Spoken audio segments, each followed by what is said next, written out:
ভারতের জাতীয় পতাকা বা তিরঙ্গার আজকের যে রূপ তা একদিনে তৈরি হয়নি। স্বাধীনতার দীর্ঘ লড়াইয়ের বিভিন্ন পর্যায়ে এর নকশার পরিবর্তন হয়েছে। এক নজরে আসুন দেখে নেওয়া যাক আমাদের দেশের জাতীয় পতাকার বিবর্তনের ইতিহাস।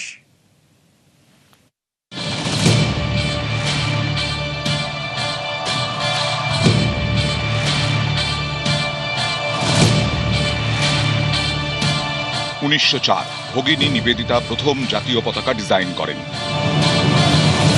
এটি ছিল ভারতের প্রথম প্রস্তাবিত পতাকা, যা স্বামী বিবেকানন্দের শিষ্যা ভগিনী নিবেদিতা 1904 সালে তৈরি করেছিলেন।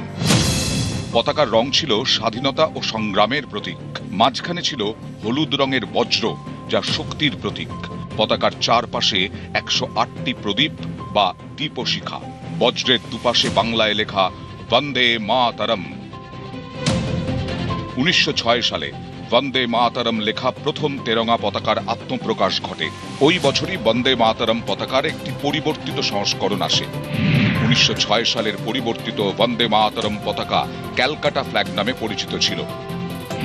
ওই বছর 7ই আগস্ট কলকাতার পার্সি বাগান স্কোয়ারে স্বদেশী আন্দোলনের সময় প্রথম উত্তোলন করা হয়। ব্রিটিশ ভারতের প্রদেশগুলির প্রতিনিধিত্বকারী হিসেবে পতাকার উপরে ছিল 8টি পদ্ম, মাঝে বন্দে মাতরম এবং নিচে সূর্য ও চাঁদের প্রতীক।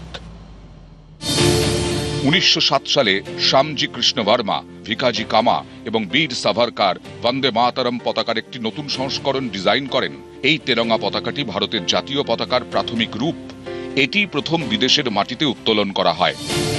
ভিকাজি কামা 1907 সালের 22 আগস্ট জার্মানি স্টুটগার্টে আন্তর্জাতিক সমাজতান্ত্রিক সম্মেলনে এই পতাকার উত্তোলন করেন।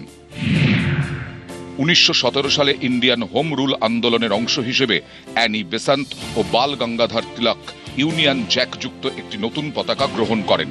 পতাকার ওপরে বাঁদিকের কোণে ছিল ব্রিটিশ ইউনিয়ন জ্যাক। এই ডিজাইনটি ব্রিটিশ সাম্রাজ্যের অধীনে ভারতের স্বায়ত্ত শাসনের দাবিকে তুলে ধরত।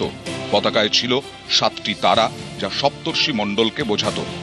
পতাকার ওপরে ডান কোণে একটি অর্ধচন্দ্র এবং একটি তারা ছিল। পতাকায় পর্যায়ক্রমে 5টি লাল ও 4টি সবুজ রঙের ডোরাকাটা দাগ ছিল। 1921 মহাত্মা গান্ধীর থেকে অনুপ্রাণিত হয়ে স্বাধীনতা সংগ্রামী পিঙ্গালি ভেঙ্কাইয়া মাঝে চরকা সম্বলিত একটি নতুন তিরঙ্গা পতাকা ডিজাইন করেন। গান্ধীজির পরামর্শে সমস্ত সম্প্রদায়ের প্রতিনিধিত্ব এবং স্বনির্ভরতার প্রতীক হিসেবে একটি সাদা ব্যান্ড ও একটি চরকা যুক্ত করা হয়, যা ভারতের জাতীয় পতাকার বিবর্তনের ভিত্তি তৈরি করেছিল। পিঙ্গালি ভেঙ্কাইয়ার ডিজাইন করা পতাকার একটি পরিবর্তিত সংস্করণ জাতীয় পতাকা হিসেবে গৃহীত হয়, যার শীর্ষে ছিল গেরুয়া, মাঝে সাদা এবং নিচে সবুজ রঙের পট্টি, মাঝে একটি চরকা। আধুনিক জাতীয় পতাকার দিকে এগোতে এটি একটি গুরুত্বপূর্ণ পদক্ষেপ হিসেবে কাজ করেছিল। 1947-এর 22 জুলাই সংবিধান সভা স্বাধীন ভারতের সরকারি জাতীয় পতাকা হিসেবে অশোক চক্র দেওয়া তেরঙ্গা পতাকা গ্রহণ করে।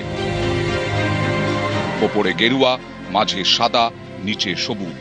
জাতীয় পতাকার কেন্দ্রে রয়েছে একটি নেভি ব্লু রঙের 24 স্পোক বিশিষ্ট চাকা, যা সম্রাট অশোকের সারনাথ সিংহ স্তম্ভ থেকে নেওয়া হয়েছে। এখানে গেরুয়া রং সাহস, শক্তি ও ত্যাগের প্রতীক। সাদা রং শান্তি, সত্য ও পবিত্রতার প্রতীক। সবুজ বিশ্বাস, উর্বরতা ও সমৃদ্ধির প্রতীক। অশোক চক্র গতিশীলতা, ন্যায় বিচার ও প্রগতির প্রতীক। নিউজ 18 বাংলা।